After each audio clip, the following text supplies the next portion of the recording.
Isipin ang isang mundo kung saan ang kapangyarihan at katarungan ay nagbabago sa loob lamang ng ilang segundo, kung saan ang huling tumawa ang tunay na nagtagumpay.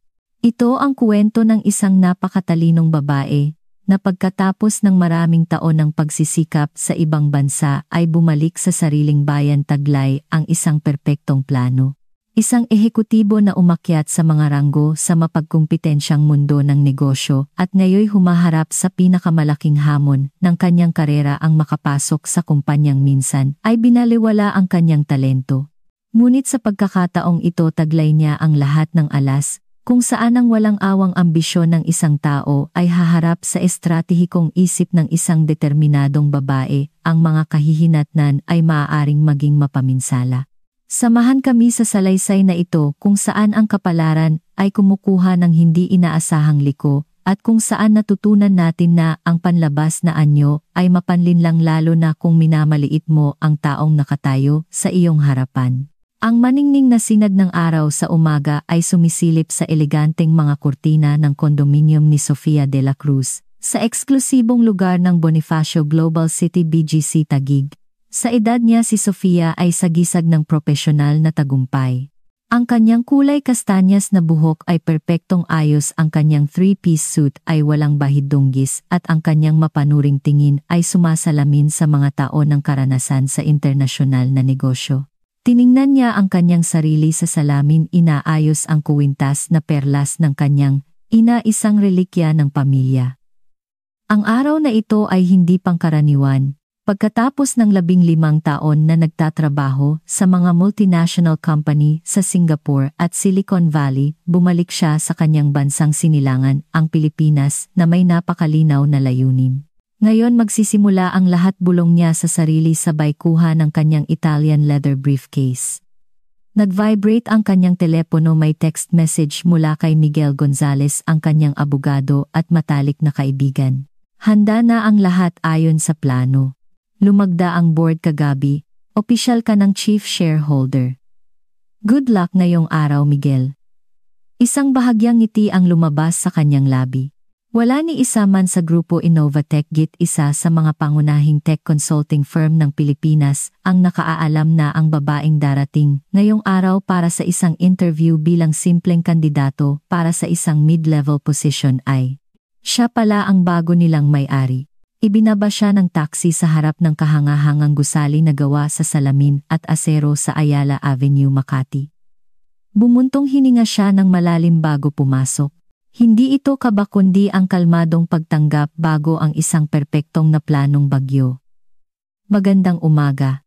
May interview ako sa Human Resources, kalmadong sabi niya sa receptionist sabay pakita ng kanyang ID. Sofia de la Cruz Vidal. Tiningnan siya ng receptionist ng may pagtataka. Si Sofia de la Cruz na nagtrabaho sa Goldman Sachs at Deloitte. Sa pagkakaalam ko ang inyong interview ay direkta kay G. Alfonso Reyes, ang aming CEO, tumango si Sofia.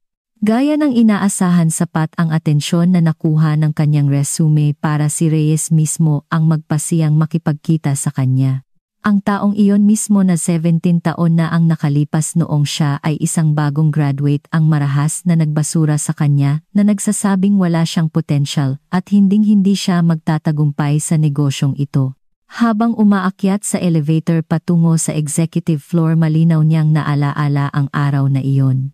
Ito ang kanyang unang mahalagang interview pagkatapos ng universidad, puno ng pag-asa at mga plano. Si Reyes na noon ay mid-level manager pa lamang ay winasak ang kanyang mga pangarap, hindi lamang sa pagtanggi kundi pati na rin sa pagpapahiya sa harap ng ibang interviewer. Pinagdududahan ang bawat sagot at ideya niya. Salamat sa pabor na ginawa mo sa akin, Alfonso, naisip niya nang bumukas ang mga pinto ng elevator. Kung hindi mo ako tinanggihan noon, hindi ako aalis ng Pilipinas at hinding-hindi ako aabot sa ganitong antas. Sinalubong siya ng assistant ni Reyes, si Marisa, isang babaeng nasa 50s na may laging nag-aalalang mukha na may pilit na pagiging magalang.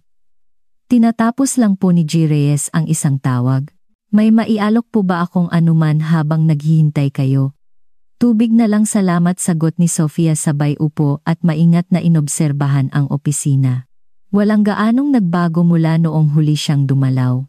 Iyon pa ring mga nagpapatungtungan na painting, iyon pa ring malalaking furniture set na ginawa para makapagpabilib at malamang iyon pa ring toxic na estilo ng pamumuno na nagpabago sa Grupo Innovatec bilang isang kumpanya na may mataas na turnover at kaduda-dudang reputasyon sa industriya. Miss De La Cruz, maari na po kayong pumasok, anunsyo ng assistant pagkatapos ng panloob na tawag. Kumpiyansang pumasok si Sofia sa opisina. Si Alfonso Reyes ngayon may puting buhok na sa sintido at may kaunting dagdag na timbang ay tumayo upang batiin siya ng ngiting hindi umabot sa kanyang mga mata. Sofia De La Cruz. Napaka-interesanteng resume. Maligayang pagdating sa Grupo Innovatec, sabi niya sabay abot ng kamay. Aaminin ko na intriga ako. Bakit ang isang taong may internasyonal na karera tulad mo ay gugustuhin ang posisyon ng Projects Director? Dito mahigpit na kinamayan ni Sofia ang kanyang kamay na natiling propesyonal. Minsan G. Reyes, kailangan mong bumalik sa pinagmulan upang isara ang mga siklo. Magkakilala ba tayo? Tanong niya, sumisikip ang mata sa pagdududa. In-interview mo ako ilang taon na ang nakalipas para sa posisyon ng junior analyst. Hindi ko inaasahang maalala mo ako, sagot niya ng may perpektong naturalidad. Gumawa si Reyes ng isang ditiyak na kumpas ng kamay. 10-10 interview ang ginagawa ko bawat buwan. Imposibleng matandaan ang lahat, ngunit malinaw na umangat ka na simula noon. Nagpatuloy ang interview. Nagpalit-palitan si Reyes ng mga teknikal na tanong at mga mapanghusgang komento na nagpahiwatig na naniniwala siyang pinalaki lamang ni Sofia ang kanyang resume. Sumagot siya ng tumpak at kalmado, pinapanood ang lalaking nasa kanyang harapan na unti-unting natatakot sa kanyang kaalaman at karanasan. Sa totoo lang, Sofia, nag-aalala ako na overqualified ka para sa posisyong ito. At nagdududa rin ako kung ang isang taong sanay sa mas internasyonal na kapaligiran ay makaka-adapt sa aming estilo ng pagtatrabaho. At paano mo ilalarawan ang estilo ng pagtatrabahong iyon, G? Reyes, tanong niya ng may tunay na pag-uusisa. Diretso kami, demanding, walang lugar para sa sensitivity. Ang resulta lang ang mahalaga, sagot niya, bahagyang pinabuka ang dibdib. Lubos kong naiintindihan ang ganoong diskarte, sabi ni Sofia. Sa katunayan, matindi ang paniniwala ko sa meritocracy at individual na responsibilidad. Mukhang nasiyahan si Reyes sa sagot. Pagkatapos ng ilang karagdagang tanong, tinawag niya ang assistant. Marisa, samahan si Miss De La Cruz para makilala ang Special Projects Team. Gusto kong magsimula na siya bukas. Napigilan ni Sofia ang kanyang ngiti, ito mismo ang kanyang plano. Si Reyes, na laging sabik na magyabang ng mga prestihiyosong bagong hire sa Board of Directors, ay hindi palalampasin ang pagkakataon na kunin ang isang tao na may resume niya kahit na pagsasamantalahan at aarin niya lang ang mga kredito sa huli. Ang natitirang bahagi ng araw ay ginugol sa pagpapakilala at mga formalidad. Nakilala niya ang ilang miyembro ng team kasama si Isabel Tolentino, isang napakatalinong systems engineer na 5 taon nang nagtatrabaho sa kumpanya at gaya ng napansin ni Sofia ay laging balisa at nag-iingat. Lagi bang ganito ang vibe? Mahinang tanong ni Sofia habang nagkakape sila sa break room. Lumingon si Isabel at sumagot ng pabulong, mahirap. May mga paborito si Reyes, karaniwan ay mga lalaki na hindi kinu-question ang kanyang desisyon. Ang iba ay nagsusurvive na lang kung paano nila kaya, at bakit ka nandito? Tanong ni Sofia. May sakit ang aking ina. Kailangan ko ng health insurance at stability, sagot ni Isabel ng may pagpapaubaya. Bukod pa rito, hindi naman nagpapaputok ng fireworks ang job market ngayon. Tumango si Sofia ng may pag-unawa. Ang mga kaso tulad ng kay Isabel ang eksaktong dahilan kung bakit nagpa siyang simulan ang misyong ito. Sa pagtatapos ng araw, bumalik siya sa kanyang condominium at agad na tinawagan si Miguel. Kumusta ang unang araw ng infiltration? Tanong niya ng mapaglaro. Inaasahan si Reyes pa rin isang narcissist at ang kumpanya ay mayroon ng lahat ng problemang inaasahan namin batay sa mga paunang ulat. Masamang kapaligiran sa trabaho, arbitraryong desisyon na sasayang na talento.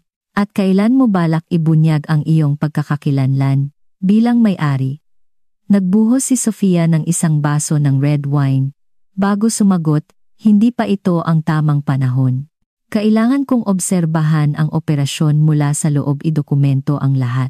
Kapag sapat na ang aking impormasyon, magpapatawag tayo ng emergency meeting. Mag-ingat ka, Sofia. Kilala si Reyes sa kanyang pagiging mapaghiganti. Alam ko higit sa lahat, sagot niya ng may determinasyon. Pero sa pagkakataong ito, nasa kamay ko ang lahat ng baraha. Kinabukasan dumating si Sofia sa bago niyang trabaho ng tama sa oras. Sinasadya niyang pumili ng mas simpleng kasuotan kaysa noong nakaraang araw upang makasama sa iba pang team. Ang kanyang plano ay nangangailangan ng palihim na pag-oobserba at pagkakaroon ng tiwala ng mga empleyado, isang mahalagang hakbang bago ang anumang aksyon. Naging kalmado ang umaga hanggang sa makatanggap siya ng text mula sa assistant ni Reyes. Pinapatawag po kayo agad ng CEO sa boardroom. Nang pumasok si Sofia, nakita niya si Reyes kasama ang tatlong lalaki na nakasuit at may seryosong ekspresyon. Isara mo ang pinto, Miss De La Cruz, malamig na utos ni Reyes, o mas tama Sofia De La Cruz Vidal. Nanatiling kalmado si Sofia at umupo. Hindi ko naiintindihan ang inyong sinasabi. Naghagis si Reyes ng isang folder sa mesa. Inaakala mo bang mga tanga kami? Ngayong umaga, nakatanggap kami ng isang anonymous leak tungkol sa iyo. Lumilitaw na may kaugnayan ka sa aming direktang kalaban sa Singapore. Ito ay corporate espionage. Tinaas ni Sofia ang isang kilay. Iyan ay isang napakaseryosong akusasyon, G. Reyes, at lubos na hindi totoo. Mayroon kaming ebidensya na magitan ang isa sa mga lalaki na nagpakilala bilang legal director. Mga email na direktang nag-uugnay sa iyo sa mga proyekto na katulad ng sa amin. Sa Global Tech Solutions, ang Global Tech ay aking employer, 3 taon na ang nakalipas at lumagda ako sa lahat ng kinakailangang confidentiality agreements. Hindi ako nagbigay ng confidential na impormasyon, sagot ni Sofia nang may ganap na kapayapaan. Ayaw namin sa iyo dito, deklara ni Reyes sabay hampas ng kamao sa mesa. Tanggal ka na. Kolektahin mo ang iyong mga gamit at umalis ka agad. Hinayaan ni Sofia na manatili ang katahimikan sa loob ng ilang segundo. Maaari ko bang makita ang ebidensyang iyan? Wala ka sa posisyon na humingi ng anuman, sagot niya ng may paghamak. Ihahatid ka ng security palabas, sabi ni Reyes. Dahan-dahang tumayo si Sofia. Nakaka-interes kung paanong nauulit ang kasaysayan, G. Reyes. 17 taon na ang nakalipas, pinalayas mo rin ako. Sa gusaling ito sigurado kang wala akong kuwenta. Sandaling naguluhan si Reyes, ngunit lalo pang tumigas ang kanyang mukha. Hindi ko alam ang sinasabi mo. At sa totoo lang wala akong pakialam. Lumayas ka sa aking kumpanya.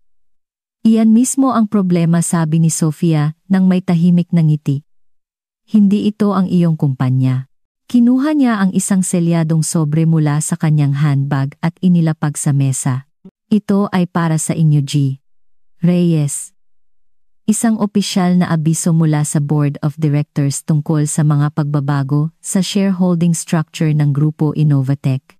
Nagtinginan ang mga lalaki ng may pagtataka habang binubuksan ni Reyes ang sobre ng may hindi inaasahang kawalang kahusayan. Habang nagbabasa, namutla ang kanyang mukha. Imposible, bulong niya. Gaya ng nakikita ninyo, paliwanag ni Sofia na nakikipag-usap sa lahat ng naroroon. Simula kahapon ako ang majority shareholder ng Grupo Innovatech na may 51% ng mga share.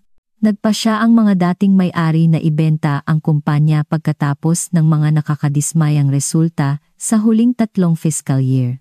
Kinuha ng legal director ang dokumento at maingat itong pinag-aralan na may seryosong ekspresyon. Mukhang totoo, kumpirma niya. Eksakto, tiniyak ni Sofia. At ngayon, kung maaari ninyo akong pagbigyan, may meeting ako sa board sa loob ng kalahating oras. G. Reyes, imbitado ka rin siyempre. Nagtungo siya sa pinto, ngunit bago lumabas lumingon siyang muli. Saka tungkol sa anonymous leak, gusto kong makita ang ebidensyang iyon sa meeting.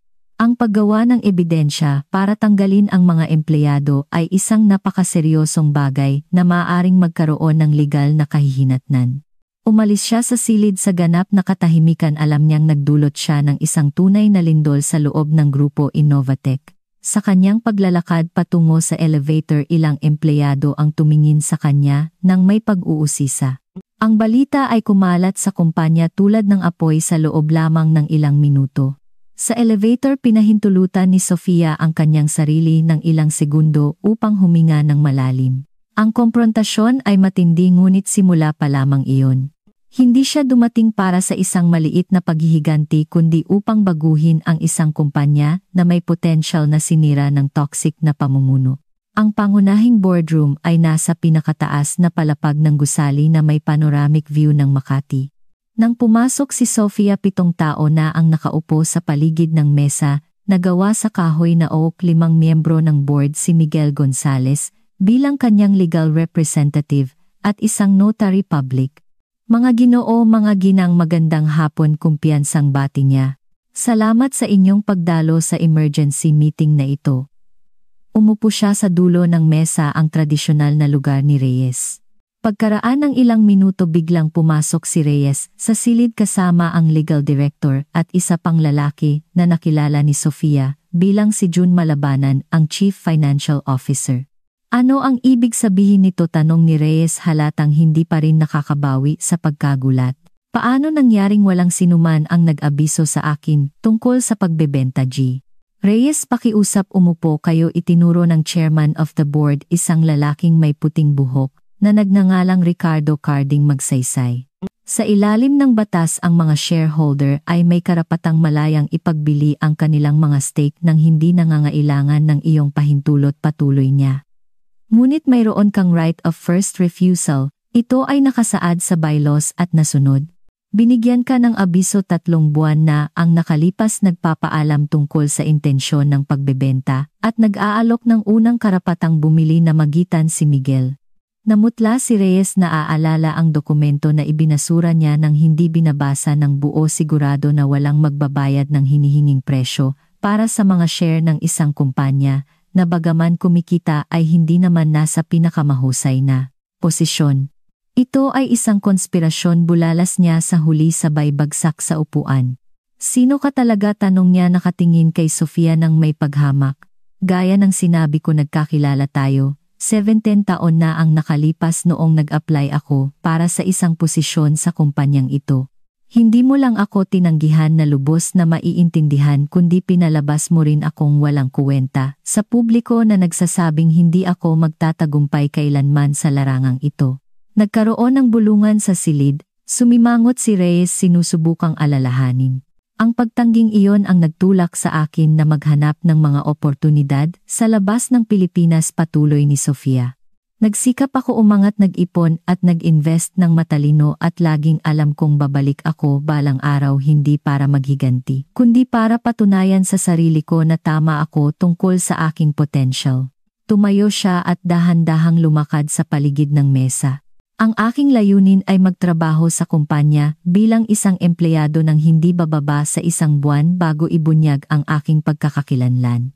Gusto kong maunawaan ang kultura mula sa loob, tukuyin ang mga tunay na problema, hindi lamang ang mga nasa ulat. Ngunit kayo, G.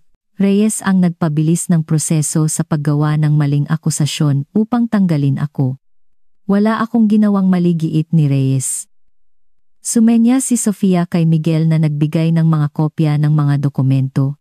Narito ang di umano'y mga compromising email. Naitalaga na ng aming mga eksperto sa computer forensics na ito ay fabricated.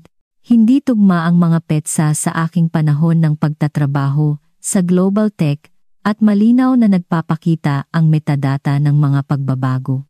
Hindi mapakali ang legal director sa kanyang upuan. At hindi ito isang nakahiwalay na kaso, dagdag ni Sofia. Sa huling 5 taon, 2 empleyado ang tinanggal batay sa katulad na akusasyon. Lahat ng walang tunay na basehan. 5 sa kanila ang nagsampa ng kaso na inayos ng kumpanya out of court sa malalaking halaga ng pera na hindi malinaw na ipinakita sa mga aklat ng accounting. Nagtinginan ang mga miyembro ng board ng may pag-aalala. Ang financial director, si John Malabanan, ay tila malapit ng himatayin. Mga ginoo, hindi ako nandito para magdulot ng kaguluhan. Nilinaw ni Sofia, pinalambot ang tono. Nandito ako upang iligtas ang Grupo Innovatech. Ang kumpanyang ito ay may malaking potensyal na hindi nagagamit dahil sa luma at toxic na pamamalakad. Kinuha niya ang isang tablet at ipinakita sa main screen ang isang detalyadong plano ng restructuring. Ito ang aking plano para sa susunod na 30 taon.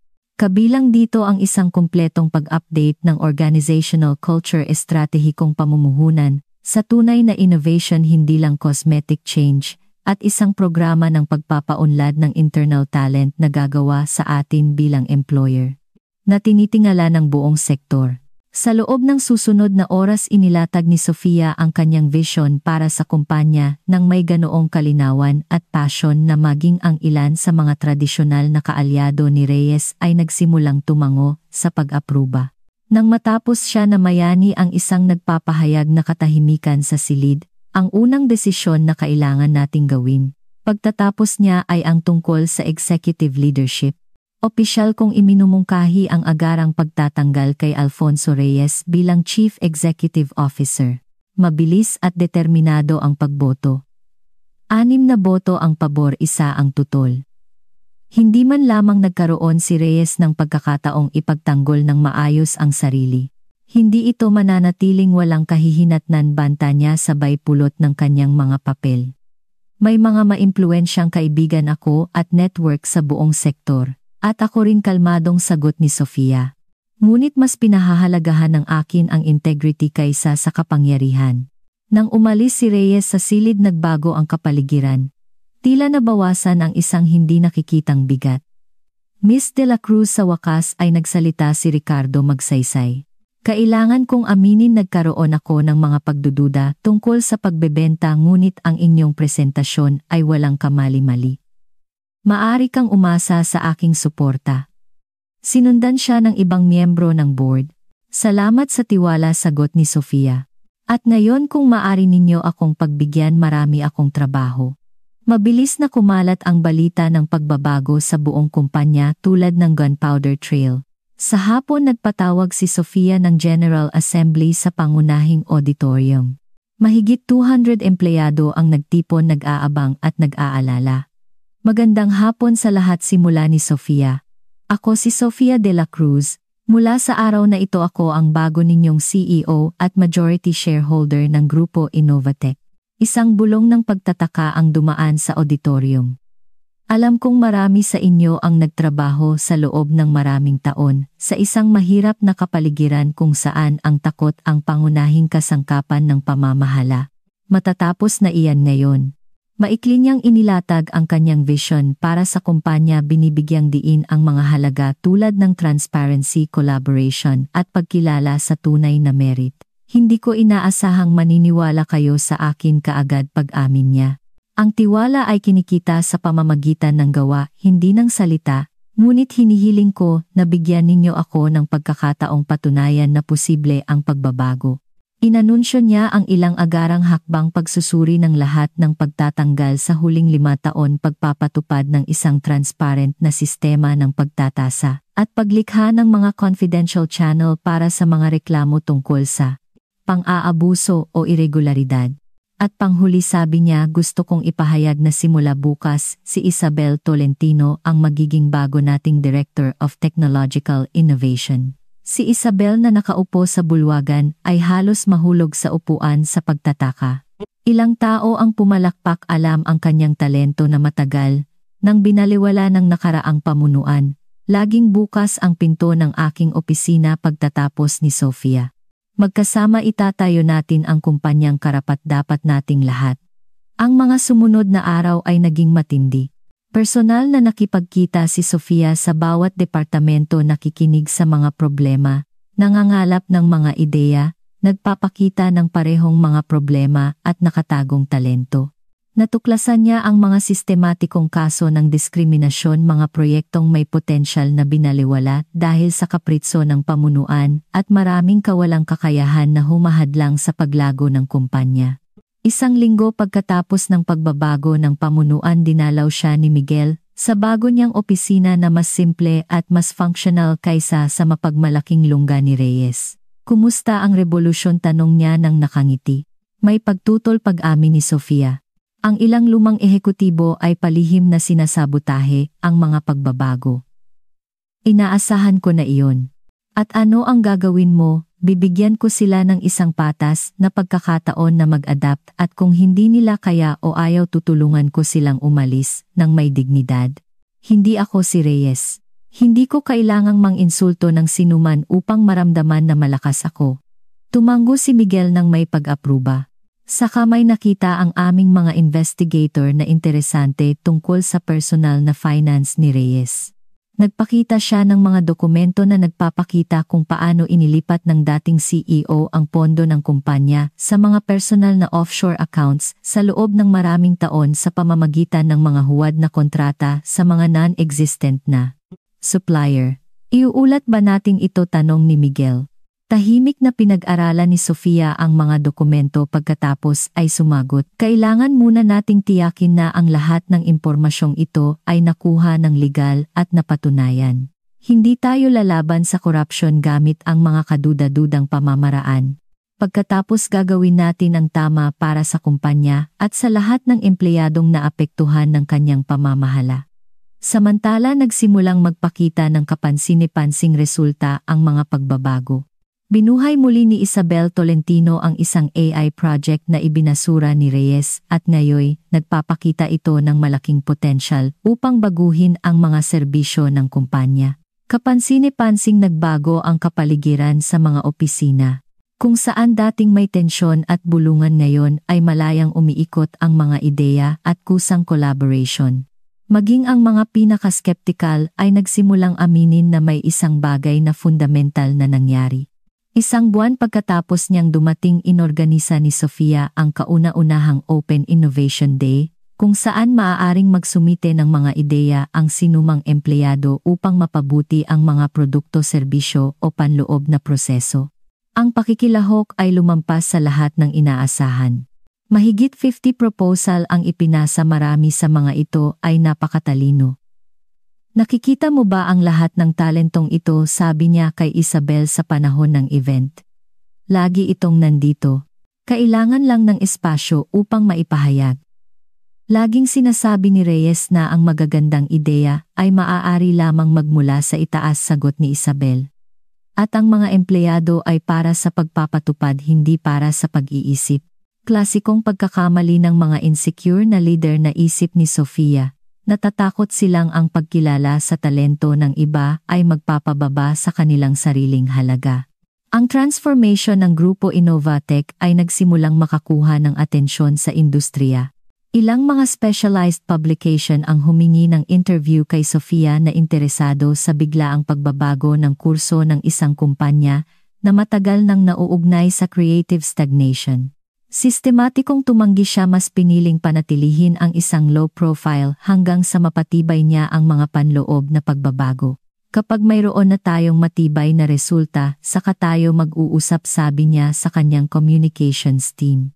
Isang gabi habang nagtatrabaho ng late sa mga proposal para sa isang bagong business model, nakatanggap siya ng hindi inaasahang pagbisita. Si Ricardo Magsaysay, ang chairman of the board. Patawad sa pang-istorbo, tanong niya sa pinto. Hindi naman. Tuloy po kayo, paanyaya ni Sofia. Umupo si Magsaysay sa harap niya na may seryosong ekspresyon. May problema tayo, Sofia. Hindi nakatigil si Reyes. Ipinakita niya rito ang isang email mula sa isang malaking client na nag-anunsyo ng pagwawakas ng kontrata sa Grupo Innovatec at lilipat sa isang kalaban kung saan tila kinuha si Reyes bilang advisor. Ito na ang pangatlo ngayong linggo, dagdag ni Magsaysay. Ginagamit niya ang kanyang mga network upang sabotahe tayo. Kalmadong pinag-aralan ni Sofia ang impormasyon. Ilang porsyento ng ating revenue ang kinakatawan ng mga client na ito, halos 15% ng kabuuan. Malaking dagok ito. Tama pag-amin niya. Ngunit ito rin ay isang oportunidad, paliwanag niya kay Magsaysay na inaasahan ang ganitong bagay at naghanda na ng isang contingency plan. Ang mga client na umaalis ay ang pinakatradisyonal at hindi masyadong bukas sa innovation. Ang kanilang profit margin ay unti-unting bumababa, ipinakita ni Sofia sa screen ang isang listahan ng mga potensyal na bagong client na nagpakita na ng interes sa mga bagong value proposition ng kumpanya. Maaari nating mabawi ang nawalang volume sa loob ng 6 na buwan sa mga client na ito, ngunit may mas magandang margin at mas interesante ang mga proyekto para sa ating team. Tiningnan siya ni Magsaysay ng may bagong paggalang. Kailangan kong aminin, humanga ako, Sophie. Karamihan sa mga executive ay nagpapanik na sa sitwasyong ito. Hindi kailanman nalulutas ng panik ang mga problema, sagot niya. At sa totoo lang, Ricardo, mas gusto kong makipagtrabaho sa mga client na nagpapahalaga sa tunay na innovation, hindi sa personal na koneksyon o sa mga nakatagong suhol. Sa sumunod na linggo nagdaos si Sofia ng press conference kung saan sa kauna-unahang pagkakataon ay pampublikong isinalaysay niya ang kanyang vision para sa Grupo Innovatec. Nang hindi direktang binabanggit si Reyes o ang mga lumang panloob na problema, ipinakita niya ang isang business strategy na nakatuon sa collaborative innovation at tunay na corporate social responsibility. Naakit ang media sa kanyang personal na kuwento, isang internasyonal na ehekutibo na bumalik sa kanyang mga ugat upang baguhin ang isang tradisyonal na kumpanya, pati na rin sa katapangan ng kanyang mga proposal. Samantala, patuloy na inimbestigahan ni Miguel at ng kanyang team ang mga irregularidad sa finance noong panahon ni Reyes. Ang larawan ay naging mas madilim, mga taon ng accounting manipulation, mga kontratang ibinigay sa mga kaibigan at kamag-anak at posibleng mga kaso ng nakatagong harassment ng mga empleyado na sinikil ng mga confidentiality agreement. Mayroon na tayong sapat na ebidensya para magsimula ng isang formal na kaso pagtatapos ni Miguel sa isang saradong pagpupulong. Ngunit kailangan namin ng iyong pahintulot bilang majority shareholder. Naglaan si Sofia ng ilang araw para mag-isip. Sa isang banda, naramdaman niya ang moral na obligasyon na humingi ng pananagutan, sa kabilang banda natatakot siyang ang isang pampublikong iskandalo ay makakasira sa bagong image ng kumpanya at magpapalayo sa team mula sa kasalukuyang transformation. Sa huli, nagpatawag siya ng buong pagpupulong ng Board of Directors upang talakayin ang issue. Iminumungkahi ko ang isang balanse na diskarte, paliwanag niya. Maghahain tayo ng formal na kaso, ngunit nang walang malawak na publisidad. Ang ating layunin ay hindi paghihiganti kundi katarungan at pagbawi ng mga asset. Nagkakaisang inaprubahan ng board ang kanyang proposal. Kinabukasan, inihain ni Miguel ang kaso sa Anti-Corruption Prosecutor's Office, kasama ang kumpletong dokumentasyon na naglalarawan ng lahat ng irregularidad. 3 buwan matapos siyang dumating sa Grupo Innovatec, naramdaman na ang mga resulta. Biglang bumaba ang employee turnover. Ilang innovation project na ang nasa yugto ng pagpapatupad. At bagamat umalis ang ilang lumang client kasunod ni Reyes, pinalitan sila ng mga mas angkop sa bagong philosophy ng kumpanya. Isang umaga, mabilis na pumasok si Isabel sa opisina ni Sofia. Arestado si Reyes, anunsyo niya, sabay pakita ng balita sa telepono. Natuklasan ng prosecutor's office ang ebidensya ng tax fraud at embezzlement.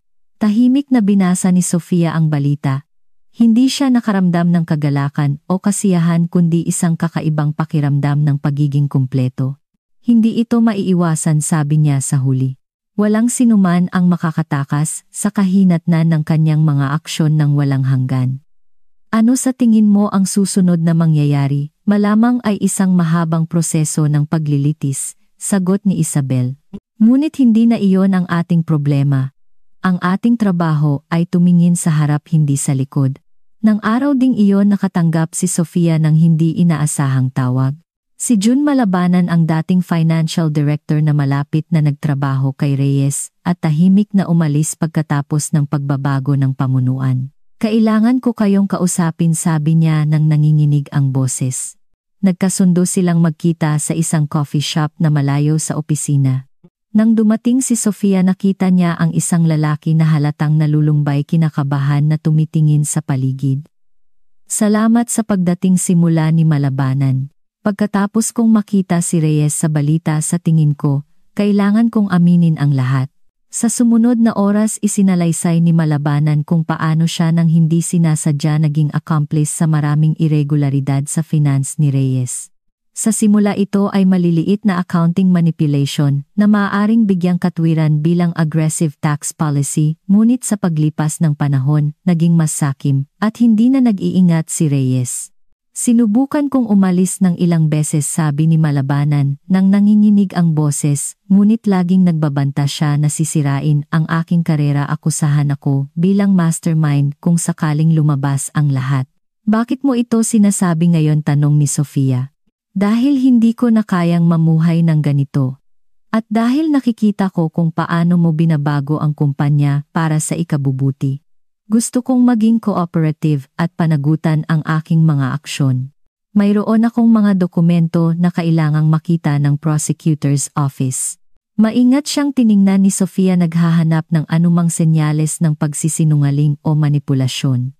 Ang nakita lang niya ay isang taong sinira ng remorse. Ikokonekta kita sa aming abogado, desisyon niya. Ang iyong cooperation ay pahahalagahan, ngunit hindi ako makakapangako ng immunity.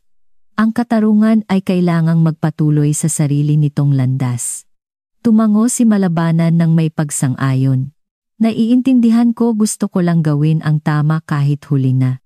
Sa mga sumunod na araw, ang patotoo ni Malabanan ay tumulong sa mga investigator na buuin ang kumpletong larawan ng korupsyon na umunlad sa ilalim ni Reyes. Nakuha ng kaso ang atensyon ng media, ngunit pinigilan ni Sofia ang grupo Innovatec mula sa tukso na gamitin ang iskandalo bilang PR. 6 na buwan matapos siyang dumating, ipinakita ng kumpanya ang quarterly results na lumampas sa lahat ng inaasahan. Tumalon ang presyo ng share ng 28% at ilang bagong proyekto na binuo sa ilalim ng pamumuno ni Isabel ang nagsimulang magdulot ng malaking kita. Simula pa lamang ito, paliwanag ni Sofia sa isang investors meeting. Inilalagay namin ang mga pundasyon para sa pangmatagalang at sustainable growth, hindi naghahabol ng mga panandaliang epekto. Ang kanyang diskarte ay partikular na tumunog sa isang sandali kung kailan nagsisimula ng mag-mature ang tech sector ng Pilipinas, lumalayo sa growth at all costs mentality na naghari sa loob ng maraming taon. Isang hapon habang nagtatrabaho sa opisina, nakatanggap si Sofia ng hindi inaasahang pagbisita. Si Marisa, ang dating assistant ni Reyes. Maaari ko ba kayong kausapin saglit? Mahiyain niyang tanong sa pinto. Oo naman Marisa, tuloy ka, paanyaya ni Sofia. Umupo si Marisa, kinakabahan. Gusto ko kayong personal na pasalamatan, hindi lamang para sa mga pagbabago sa kumpanya kundi para sa pagpapanumbalik ng katarungan. Bahagyang nanginginig ang kanyang boses. Si Reyes ay hindi lamang isang tyrant at kriminal kundi isang brutal din sa maraming empleyada, kasama na ako. Nakaramdam si Sofia ng lamig. Marisa, labis akong humihingi ng paumanhin. Bakit hindi ka nagsalita noon? Takot, hiya. Ang kapangyarihan niyang sirain ang mga karera, ang mga confidentiality agreement na pinipilit niya kaming lagdaan, paliwanag ni Marisa. Ngunit ngayon, nakikita ang lahat ng lumabas, nagsisimula ng magsalita ang iba pang biktima. Maaari ba tayong makatulong sa iyo? Sa kanila, tanong ni Sofia ng may tunay na pag-aalala. Tumutulong na kayo, sagot ni Marisa, sa paglikha ng isang kapaligiran kung saan hindi tayo natatakot, kung saan mahalaga ang ating tinig. Ang pag-uusap na ito ay lubos na nakaantig kay Sofia at nagpatibay sa kanyang determinasyon na tapusin ang cultural transformation ng grupo Innovatec. Sa sumunod na linggo, pinasimulan ni Sofia ang paglikha ng malinaw na protocol laban sa workplace harassment, nagpatupad ng mga confidential channel para sa mga reklamo at kumuha ng mga external expert upang sanayin ang lahat ng personnel sa pagkilala at pag-iwas sa toxic behavior. Nagpatuloy ang kaso laban kay Reyes na naging mas komplikado dahil sa mga bagong akusasyon ng harassment na idinagdag sa mga financial crime. Samantala, umunlad ang grupo Innovatec sa ilalim ng isang pamunuan na nagpapahalaga sa talento at innovation higit sa matitigas na hierarchy at takot. 1 taon matapos siyang dumating, inimbitahan si Sofia na magbigay ng lecture sa parehong universidad na pinagtapusan niya. Sa harap ng isang punong bulwagan ng mga mag-aral ibinahagi niya ang kanyang kuwento nang walang embellishment o dramatization. Ang pagkabigo ay maaaring maging pinakamahusay na guro, sabi niya. Nang tanggihan ako ni Alfonso Reyes na nagsasabing, wala akong potensyal, maari akong masira. Sa halip ito ang naging motibasyon upang patunayan sa sarili ko na mali siya. Sa panahon ng question and answer session itinaas ng isang estudyante ang kanyang kamay. Hindi ba ninyo naisip na ang inyong kuwento ay isang uri ng perpektong paghihiganti? Ngumiti si Sofia at sumagot. Ang paghihiganti ay ang pagdulot ng sakit sa taong nagdulot sa iyo ng sakit. Ang aking layunin ay hindi kailanman ang saktan si Reyes kundi ang iligtas ang isang kumpanya na may potensyal na nasasayang. Ang pagiging nasa landas ko niya ay isang aksidente. Nagpahinga siya sandali at idinagdag, ang tunay na tagumpay ay hindi ang makita ang pagbagsak ng taong nagmaliit sa iyo kundi ang patunayan na tama ka tungkol sa sarili mo sa lahat ng panahon. Pag-alis sa campus nakatanggap si Sofia ng tawag mula kay Isabel. Ang acquisition proposal para sa isang promising green technology startup na kanilang tinututukan ay sa wakas ay tinanggap. Opisyal na masiglang ibinalita ni Isabel. Tinanggap nila ang ating offer. Ang Grupo Innovatech ay gumawa lamang ng isang hakbang sa sektor ng renewable energy. Mahusay sagot ni Sofia. Ayusin mo ang meeting kasama ang buong team para bukas. Gusto kong maunawaan nila kung paano ang acquisition na ito ay umaangkop sa ating pangmatagalang vision.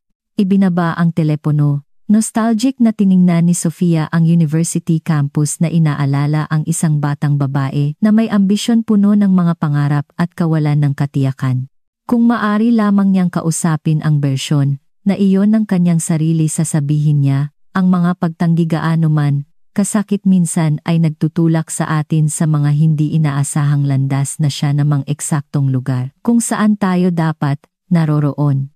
Nagsimula ang paglilitis kay Reyes 25 buwan matapos dumating si Sofia sa Grupo Innovatech.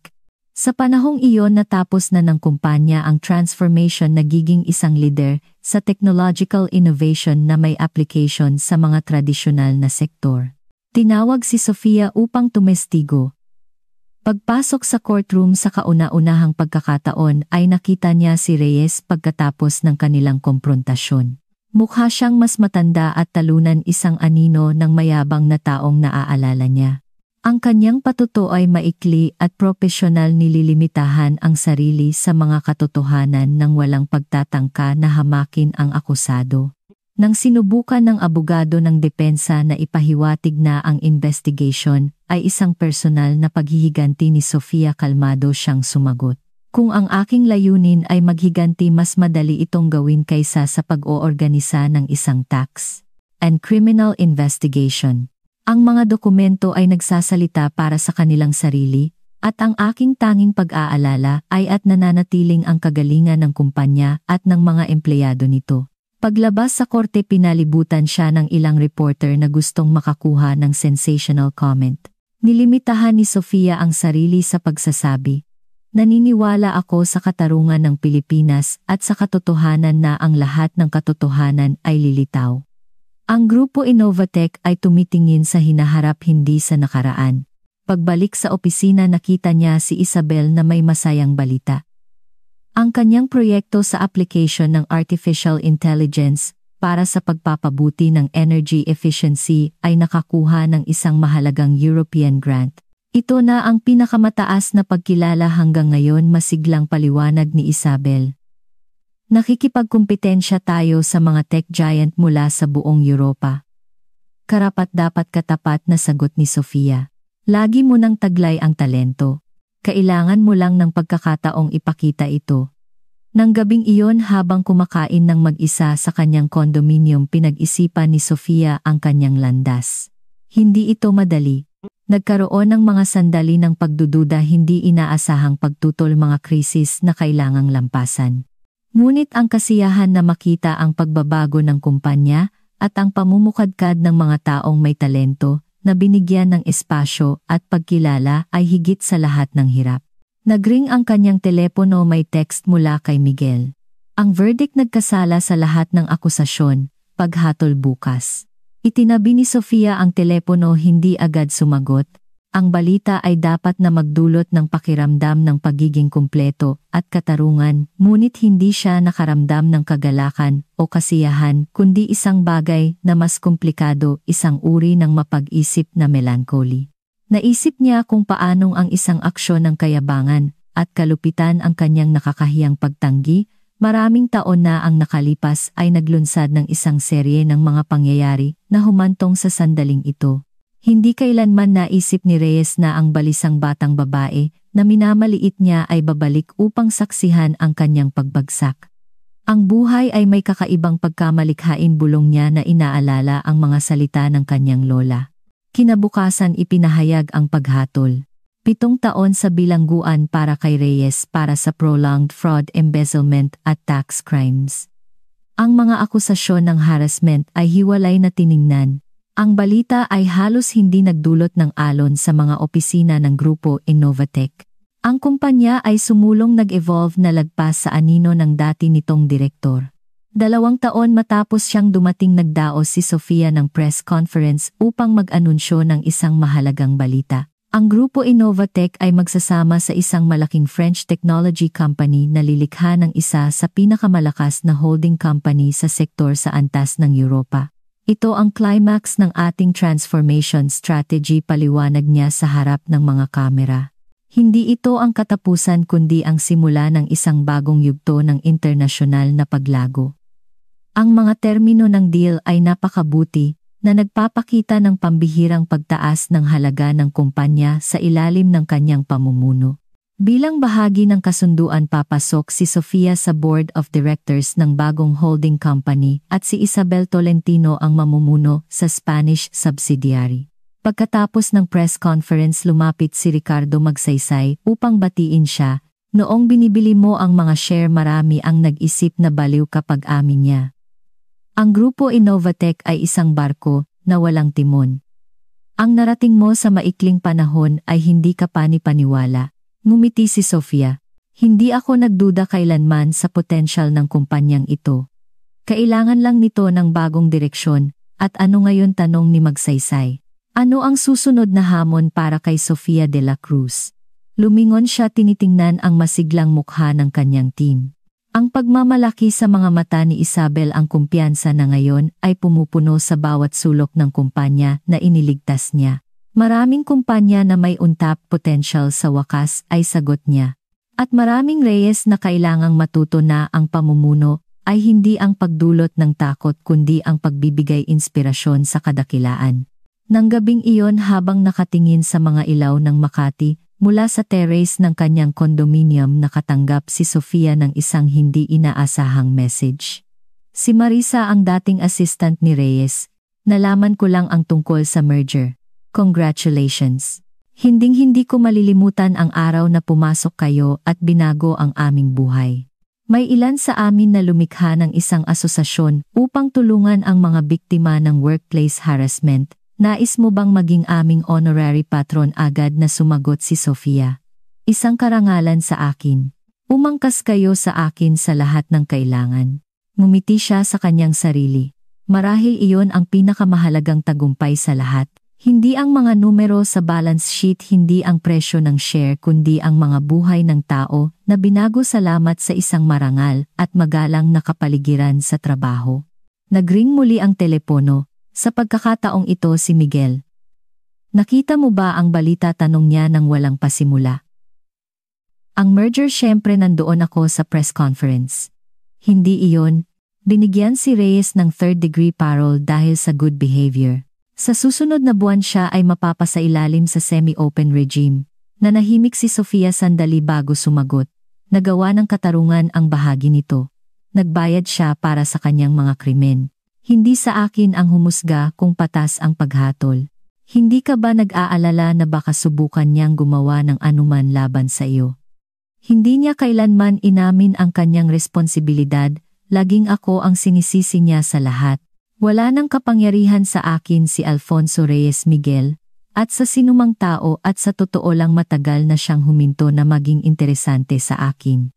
Pagkatapos ng tawag mapag-isip na tiningnan ni Sofia ang Night City, pinag-iisipan ang kakaibang landas na nagdala sa kanya sa sandaling ito. Naalala niya ang batang babae na umalis ng may kahihiyan mula sa interview, nanunumpa sa sarili na isang araw ay patutunayan niya ang kanyang halaga. Hindi niya kailanman naisip na ang pangakong iyon ay magdadala sa kanya, nang ganoon kalayo na babaguhin niya hindi lamang ang kanyang buhay kundi pati na rin ang buhay ng daan-daang tao. Ang kapalaran ay tiyak na may kakaibang pagkamalikhain, ngunit minsan ay may malalim na diwa ng poetic justice. 3 buwan na ang nakalipas, nag-organisa ang grupo Innovatech ng isang gala night upang ipagdiwang ang ika-20 anibersaryo nito at ang matagumpay na merger. Ang eleganteng hotel kung saan ginanap ang event ay puno ng mga empleyado, client, investor at mga kilalang personalidad sa industriya. Si Sofia na nagniningning sa isang midnight blue gown ay nagbigay ng isang nakakaantig na talumpati tungkol sa landas ng kumpanya, ang talento ng mga empleyado nito, at ang maliwanag na hinaharap na naghihintay sa kanila bilang bahagi ng bagong European holding company. Pagkatapos ng talumpati, habang nakikipag-usap sa mga bisita, napansin niya ang isang pamilyar na figura malapit sa pasukan ng bulwagan, si Alfonso Reyes. Mukha siyang kapansin-pansing tumanda, at na may isang hindi komportableng ekspresyon. Pinapanood niya ang kaganapan mula sa malayo. Nagtagpo ang kanilang mga tingin saglit. Sa mga mata ni Sofia walang galit, tanging isang kalmadong pag-unawa kung paano nagbago ang kanilang mga papel. Siya ang unang nag-iwas ng tingin at umalis nang hindi sinubukang lumapit. Si Isabel, na napansin din siya, ay lumapit kay Sofia nang may nag-aalalang ekspresyon. Anong ginagawa niya dito, bulong niya. Sa tingin ko gusto niyang makita mismo ang nawala sa kanya, sagot ni Sofia. Hayaan mo na. Hindi na niya tayo kayang saktan. Nagpatuloy ang party ng masaya at masigla. Sa isang sandali muling umakyat si Sofia sa stage kasama na ngayon si Isabel. Gaya ng alam na ng marami, sa pagtatapos ng merger magbabago ang aking papel sa grupo Innovatech, anunsyo niya. At isang karangalan para sa akin na opisyal na ipakilala sa inyo ang bago ninyong Chief Executive Officer, si Isabel Tolentino.